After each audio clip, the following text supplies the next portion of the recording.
그런데 오늘 앞서 봤던 보안 수사권 폐지 논란만 있는 게 아니고요. 이 얘기도 있습니다. 오늘 국내 주식시장 충격과 공포였습니다. 이틀 연속 주식 매매 일시정지. 이게요, IMF 때보다 낙폭이 컸습니다. 지난달 9,000포인트를 넘겼던 코스피 폭락을 거듭하면서 한 달 만에 5,000피로 되돌아갔습니다. 이 레버리지 ETF에 투자한 한국 개인 투자자가 무려 50조 원 이상의 손실을 봤을 것이라는 추정도 나왔는데요. 주가 하락이 레버리지 ETF뿐만 아니다. ETF 때문만 아니다. 이런 김용범 정책실장의 브라질 순방 브리핑 발언이 도마 위에 오르기도 했습니다. 책임을 회피하고 개변을 내려가지고 지금 이 주가 폭락 사태 좌절하고 있는 이 국민들 분노 지수를 또 급상승시킨 거. 지금도 해외에서 브라질에서 스테이크 드시면서 김용범 위원장 이거 우리나라만 그런 거 아니에요. 이렇게 얘기하고 있습니다. 이거 지금 국민 눈높이에 맞는 발언입니까? 야당에서는요, 이 반도체 관련 ETF 이걸 만든 정책은 문제고 인재라면서 금융위원장을 향해 사퇴까지 요구했습니다. 아니 인재라고 얘기를 제가 진단을 했는데 그 진단에 동의하시냐고요. 시장이 변동성이 많다 보니 그리 내려갔네. 아주 남 얘기하듯이 하시네요. 그렇지 않습니다. 그다음에 금강 원장님. 네, 이 부분에 대해서 무겁게 지금 받아들이고 있고요. 무겁게 받다는 건 책임을 통감한다는 뜻입니까? 사안이 무겁다는 것입니까? 책임이 무겁다는 것입니까? 이 시장과 관련된 이 변동성을 최소화하기 위해서 최대한 노력하겠습니다.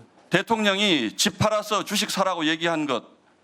대통령이 주가가 8천에 갔는데도 그때 뭐라고 했는지 아세요? 혹시 기억나세요? 아직도 저평가돼 있다 그랬습니다. 그럼 개인 책임입니까? 아니 그렇지 않습니다. 기업 책임입니까? 네. 그러면 정부 책임입니까? 금융위기를 금융당국이 초래했으면 사퇴하셔야죠. 금융감독위원장님, 들어 누워서라도 막으셔야 됐죠. 근데 못 막으셨잖아요. 야당 국민의힘뿐 아니고요. 여당에서도 레버리지 ETF 도입이 주식 변동성을 키웠다 이렇게 지적했습니다. 7월만 하더라도 이게 80에서 90선을 이것 때문에 지금 변동성이 있다라고도 봐도 저는 무리가 아니라고 생각을 하는데 상황적으로 시기적으로 출시 시점이 적절하지 못했다 이런 비판이 있는데 결국 금융당국의 두 수장, 금감원장과 금융위원장 두 수장 결국 공개 사과했습니다. 저렇게 국회 앞에는요. 삼잔닉스 레버리지 폐기하라 근조한 30개 넘게 줄줄이 늘어섰습니다. 네, 파랗게 질린 주식창을 보고 한숨 쉬고 계신 분들 많을 것 같습니다. 야권을 중심으로 정부를 겨냥한 비판이 쏟아지고 있는데요. 목소리 들어보시죠. 외신에서 지금 우리 주식시장 평가를 어떻게 하고 있습니까? 오징어 게임, 야생의 카지노, 대량 살상 무기라는 표현까지 등장을 한 겁니다. 하실 말씀 없겠죠? 단일 종목 레버리지 ETF, 이 기형적인 파생 상품 누가 기획하고 만든 겁니까? 기획자가 누구예요? 저희 이 소관부처는 금융위기 때문에 금융위에 보고해서 같이 여러 부처랑 같이 협의해서 만든. 그러면 금융위원회가 반대하다가 김용범 정책실장이 호통을 치니까 입장을 바꿔가지고 찬성했다. 사실과 다른 얘기입니까? 이틀 연속 코스피, 코스닥 서킷 브레이커 발동. 이거 지금 국가 비상사태입니다. 김용범부터 구속해라. 들끓고 있는 여론이 안 보입니까? 지금? 코스피가 이제 5,200대까지 오늘 떨어졌습니다. 9,500까지 올라갔다가 5,200 됐으니까 4,300이 빠진 겁니다. 그런데 정부는 아무런 말도 없어요. 자, 이제 어쩔 겁니까? 국민들 주식 잔고가 반토막이 났습니다. 강원랜드가 전국토 강원랜드가 된 겁니다. 국내에서 만들어서 국내도 투자하고 리스크도 줄인다는 차원에서 저희들 돌입했는데 결과론적으로는 또 다른 영향이 나타났다면 정부가 지금 최대한 빠른 시일 보완하는 게 맞다고 생각하고 그런 차원에서 정부가 대처를 하겠다는 말씀을 드리겠습니다. 네. 코스피, 코스닥이 동반 폭락을 했는데 연이틀 양장에 대해서 동반 서킷 브레이커가 발동이 된 것은 사상 처음이라고 합니다. 국민의힘에서는 IMF보다 더하다 이런 비유까지 하던데요. 정철진 평론가님께 좀 여쭤보겠습니다. 끝을 모르니까 불안해하시는 분들이 많거든요. 왜 이렇게 대체 떨어지는 건가요? 주식이 왜 오르냐, 왜 떨어지냐, 크게 우리가 수급과 재료 이렇게 두 가지 측면으로 파악해 보지 않겠습니까? 먼저 재료적인 측면에서 말씀을 드리면 우리가 지금 잘 아는 게 메모리 반도체잖아요. 네. 당초에 메모리 반도체의 정점이 2028년 1분기 상반기 정도로 이제 생각을 하고 있었는데 지금 하나하나 나오는 재료들이 혹시 메모리 반도체의 정점이 이미 지난 것 아닌가? 이런 우려가 커진 겁니다. 네. 그 내용 속에 뭐 가령 중국의 창신 메모리의 등장과 지금 중국 반도체뿐만이 아니라 AI 시장의 약진도 있겠고요. 엔비디아에서 시작되게 되는 이제 순환 거래라고 하죠. 쉽게 말하면 엔비디아가 돈을 주는데 그 돈 가지고 다시 자기 칩을 사게 만드는 네. 이런 것들이 다시 수면 위로 올라왔다라는 것도 볼 수가 있겠고 우리의 메모리 반도체나요. 엔비디아의 칩도 결국은 누가 사줘야 되잖아요. 그 사주는 주체가 우리가 흔히 말하는 빅테크, 뭐 하이퍼스케일러라고 하는 구글, 아마존 뭐 이런 기업들인데 그들이 지금 보니까 자금 여력이 딸리는 거예요. 네. 예, 현금도 없고 회사채를 발행해서 그동안 엄청나게 AI 데이터 센터를 투자했는데 CDS라고 하는 크레딧 디팔트 수업이 어마어마하게 치솟아서 네. 이대로라면 더 이상 투자 못 하겠네. 이런 것들이 모아서 삼전 닉스를 뺀 것이 재료인데 지금 오늘의 하는 얘기는 주식은 재료도 재료지만 수급이 중요하거든요. 과연 그 메모리 반도체의 정점론 아직 확인되지 않은 걸 가지고 9,300에 있었던 코스피를 오늘 장중 5,200까지 끌어내릴 수가 있는가? 네. 저는 이건 과도하다고 보고 재료도 재료지만 수급에서 분명히 문제가 있다. 그 수급의 범위는 뭐냐? 바로 단일 종목 레버리지 ETF입니다. 예. 안 그래도 국내 증시는 삼전 닉스의 비중이 크고 쏠림이 큽니다. 네. 게다가 우리나라의 개인 투자자들의 성향이 좀 공격적이고 쏠려 있거든요. 근데 여기에 가장 쏠림의 끝판왕이라고 할 수 있는 삼전 닉스 각각 두 종목에 레버리지를 걸어 놓으니까 뭐 안 그래도 주식이 오를 때는 올라가지만 네. 떨어질 때는 과도하게 떨어지는 바로 이런 수급 왜곡이 오늘과 같은 결과를 냈다 이렇게 보겠습니다. 네. 뭐 국민의힘에서도 단일 종목 레버리지 ETF를 원인으로 지적을 하고 있는데 김용범 정책실장은요. 레버리지 탐만은 아니다. 개인 투자자 등 역동성의 영향이다. 뭐 이런 얘기를 했습니다. 평론가님, 네. 저 얘기는 어떻게 들으셨나요? 좀 말이 안 된다 이렇게 들었었거든요. 왜냐하면 개인 투자자의 역동성을 알았어야죠. 왜냐하면 우리나라의 개인 투자자가 굉장히 공격적이거든요. 네. 그런 걸 알았다면 삼전 닉스의 단일 종목 레버리지 ETF의 출시 자체를 저는 막아야 한다고 했었고 이 출시 전부터도 이 상품은 좀 위험하다고 여러 차례 경고를 했습니다. 저뿐만이 아니라 많은 이제 전문가들이 저 얘기를 했었거든요. 예. 저 지금 나온 물론 재료적에서 삼전 닉스가 탄탄했다면야 별일 없겠지만은 지금 흔들릴 때 너무나 과도하게 빠지지 않습니까? 가령 오늘 일본 증시를 한번 오늘 딱 놓고 보면 우리와 연관이 깊은 키옥시아라는 기업이 있거든요. 예. 마찬가지로 우리처럼 폭락했어요. 그런데 우리의 현대차에 해당하는 도요타 자동차는 오히려 급등했었거든요.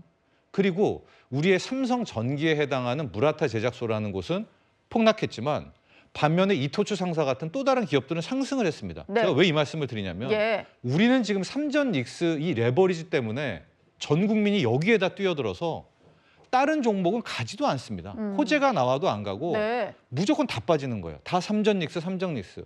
그렇기 때문에 저는 정말 딱 하나의 지금 이 사태 9천이 5천 된 사태를 꼽으라면 단일 종목 레버리지 ETF의 수급 교란 외에는 찾을 수가 없는데 네. 앞서 김용범 실장이 그 탓은만이 아니라 개인의 역동성 때문이다. 그걸 바꿔 말하면 개인이 왜 단일 종목 레버리지 ETF 투자 왜 거기 투자했냐 왜 이건가요? 이렇게 강하게 투자했냐 이 꼴이 되는 거잖아요. 예. 책임을 다시 개인 투자한테 돌리는 이거는 조금 아니지 않나 이런 생각을 가졌습니다. 지금 국회 앞에는요, 이 레버리지 폐지하라고 근조 화환이 엄청나게 몰려들고 있는 그런 상황이라고 합니다. 지금 보시는 게 국회 앞입니다. 저렇게 근조 화환 돈 아껴가지고 이제 다들 투자를 하셔야 될 것 같은데 너무나 속상하니까 저런 거 보내셨겠죠. 지금 국민의힘에서는 이렇게 뭐 유체이탈 화법 쓰지 말고 경질해야 된다, 사퇴해야 된다 이런 여론이 들끓고 있는 상황인데요. 평론가님. 네.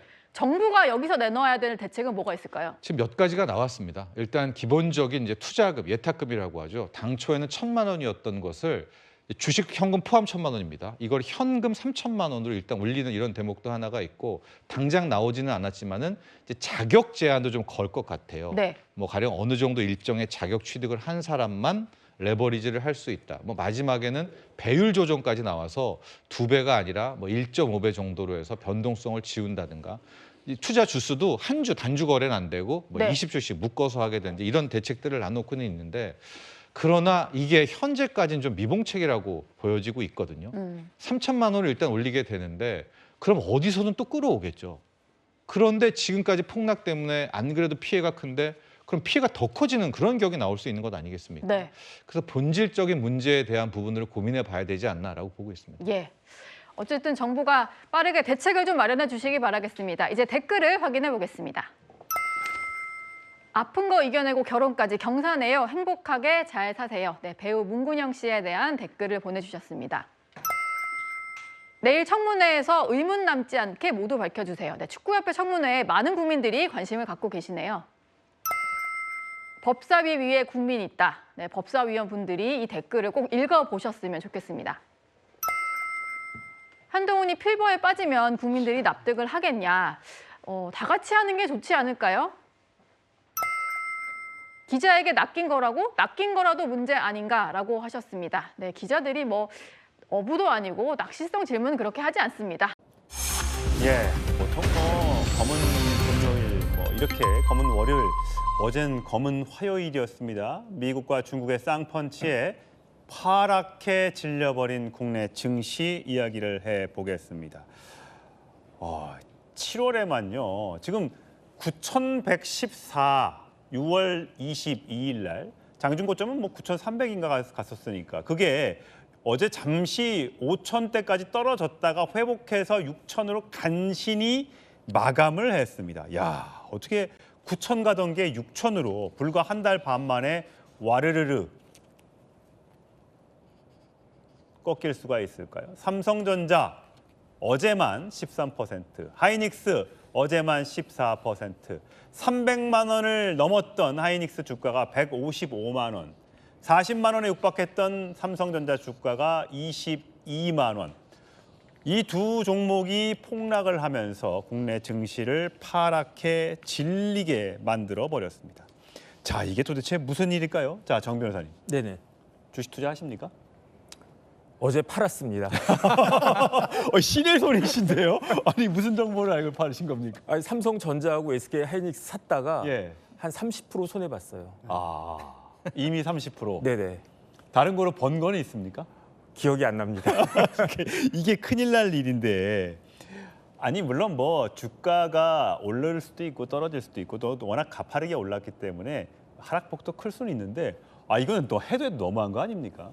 이게 얼마나 심각한 거냐면요. 윤석열 대통령 임기 끝났을 때 우리나라 주가가 3천이 안 됐어요. 예. 그런데 조금 전에 그래프 보지 않았습니까? 7월 달에 9천이 넘었었단 말이에요. 6월 달이었어요. 6월 달에 예. 9,100이 넘었었는데 지금 6천이잖아요. 3천이 넘게 빠졌다는 이야기입니다. 그러니까 윤석열 대통령 내내 유지하고 있었던 그 코스피 지수보다도 더 많은 지수가 한 달여 만에 확 빠졌다는 그러한 이야기예요. 그렇다라고 하면 이재용 회장처럼 처음부터 삼성전자 주식 많이 가지고 계셨던 분들은 이만큼 올랐으니까 요만큼 떨어졌다라고 할 수 있지만 쫓아가던 개미들은 그야말로 전 재산 다 날린 사람들도 상당히 많다라고 전 이야기를 들었는데 그런데 구조적으로 우리나라 증시가 얼마나 취약하냐면요.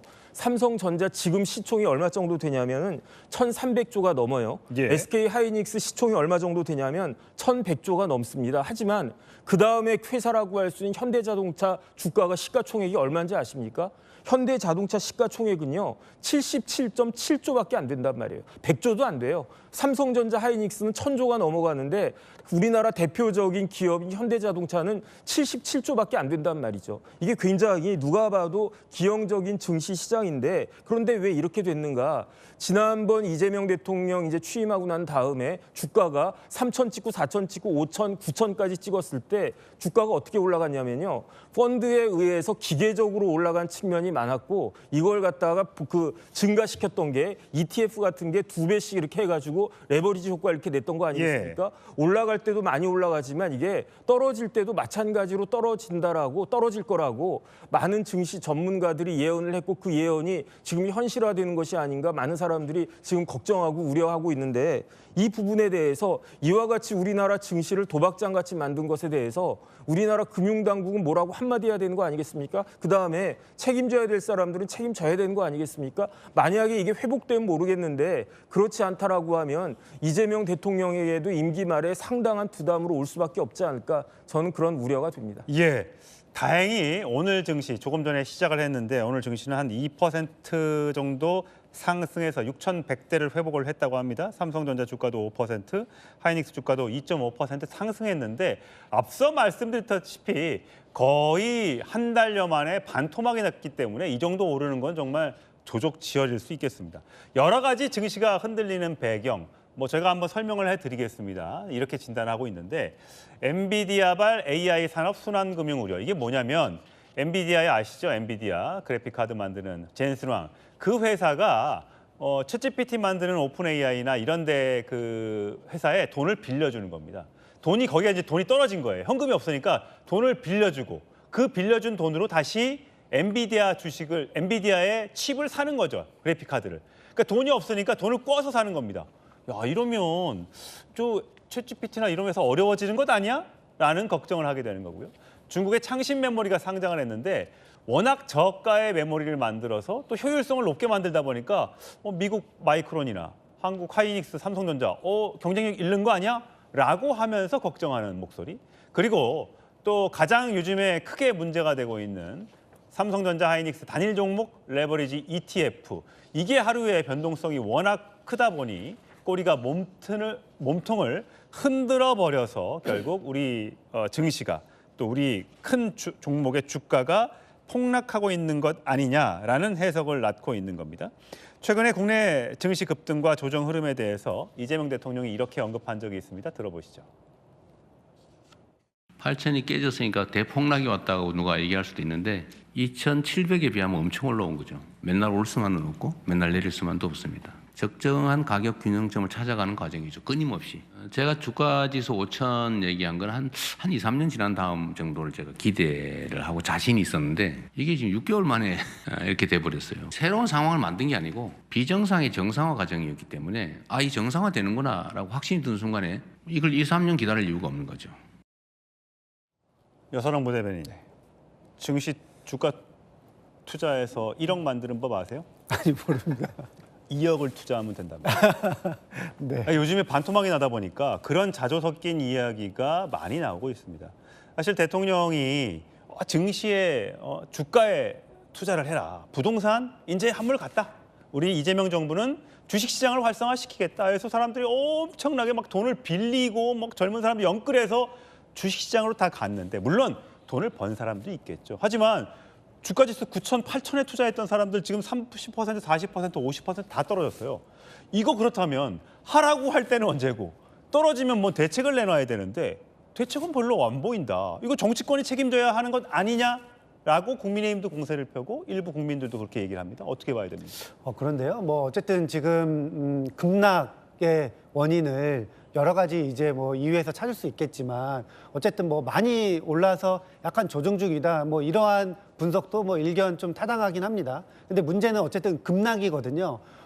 아까 이야기 나온 창신 메모리나 아니면은 엔비디아 순환 투자 관련된 거 그런 것들은 어제 하루 떨어진 데에 대한 이유고요. 지금 7월 한 달 동안 떨어진 하락률이 28% 정도 되는데요. 그게 지금 역대 1위입니다. 예. 그러니까 지금까지 IMF 금융위기 그리고 무슨 이란 전쟁, 코로나 다 합쳐도 지금 어제 이번 7월 달 한 달 동안 떨어진 비율이 그렇게 이제 높은 건데 어쨌든 이 급락의 원인을 지금 금융당국이 좀 찾아가지고 어쨌든 시장을 조금 안정화시킬 수 있는 그런 발언들이 좀 필요하다고 봐요. 그러니까 갑자기 아까 말씀하신 대로 하락했으니까 보상해주자 국민의힘 어떤 의원이 그런 이야기도 했더라고요. 예. 그런 것들은 너무 반시장적이고 어쨌든 투자 같은 경우에는 정부가 어쨌든 부동산 시장에서 증시로 머니무브하자 이런 측면을 많이 외쳤기 때문에 저 역시도 방송에서 그런 이야기를 많이 했는데 어쨌든 지금 이렇게 급락한 배경에 대해서 정부가 뭔가 조치를 취하는 행동이 좀 필요한 것 같습니다. 예, 최 의원님. 그러니까 이찬진 금융감독원장, 대통령과 아주 매우 가까운 사이로 알려져 있었던 이찬진 금융감독원장, 이 단일 종목 레버리지 ETF에 대해서 그때 내가 들어 누워서라도 말렸어야 했는데 누구를 대상으로 이거 말렸어야 되는지 그 얘기는 안 했는데 하여튼 누군가 주도를 했겠죠. 그러니까 내가 그걸 반대했었는데 그때 더 반대를 세게 못한 게 아쉽다. 근데 지금 해외 순방 중인 김용복 전 정책실장 같은 경우는 야, 주가 떨어진 거 우리나라만의 일이 아니고 미국도 떨어지고 다른 나라도 떨어지고 있어. 그러니까 그것도 문제지만 물론 ETF가 시작된 이후에 좀 떨어진 게 과해서 대책 마련하면 되지라고 했는데 아니 이런 게 미리 예상이 되고 미리 보완책을 만든 상태에서 제도를 시행했어야 되는데 하면서 만들어 보지라고 했다가 9천 가던 게 6천, 지금 6천까지 내려간 거 아니냐. 이제 이런 지적이거든요. 네. 이거 어떻게 해야 됩니까? 국민의힘은 그래서 어떻게 하자는 거예요? 지금 단일 종목 레버리지 ETF가 정말 꼬리가 몸통을 흔드는 격이라고 볼 수밖에 없는 상황이고요. 이런 손실이 발생할 수밖에 없는 상품 자체를 만든 김용복 정책실장은 책임을 져야 됩니다.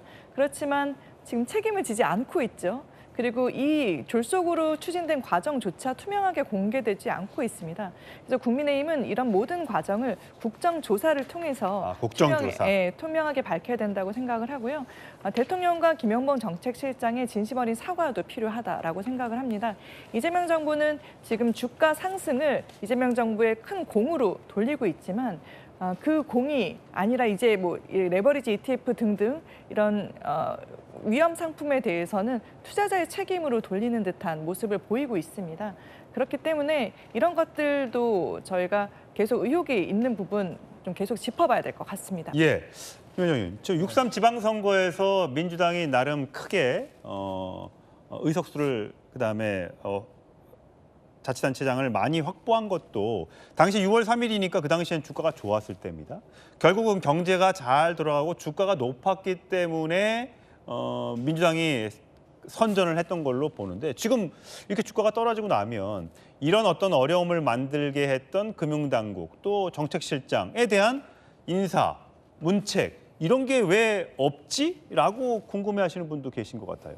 일단은 지금 그 주가가 이렇게 이제 큰 폭으로 떨어지고 이런 것들에 대한 정확한 진단이 좀 우선돼야 되고 그거에 대해서 어떻게 이거를 해결할 것인가에 대한 거에 집중해야 된다고 보고요. 인사 뭐 해가지고 이렇게 해결될 문제면 뭐 너무나 하수 아닙니까 그거는. 그런데 저희가 좀 돌이켜 봐야 될 것은 뭐냐면 지금 6,000에서 9,000포인트, 3,000포인트 갈 때 48일 만에 올라갔습니다. 예. 그러니까 그만큼 많이 올라갔어요. 그만큼 정도 기간에 다시 6,000포인트로 내려온 거거든요. 그 이유는 뭐 우리가 좀 전에 확인했지만 그 중국과 이제 미국의 반도체, 그 중국의 AI 굴기와 또 엔비디아의 순환 금융 그런 관련된 것들이 큰 영향을 당장 미친 것처럼 보여지고 또 말씀하신 것처럼 저희가 주식이 이렇게 그 큰 폭으로 상승했던 가장 큰 원인은 저희가 세 차례에 걸친 상법 개정, 뭐 배당소득 분리과세 이런 개정 뭐 입법적인 뒷받침도 있지만 지난 9월부터 작년 9월부터 반도체 경기가 상당히 좋아졌잖아요. 그게 그 펀더멘털 뒷받침됐기 때문에 많이 올라갔는데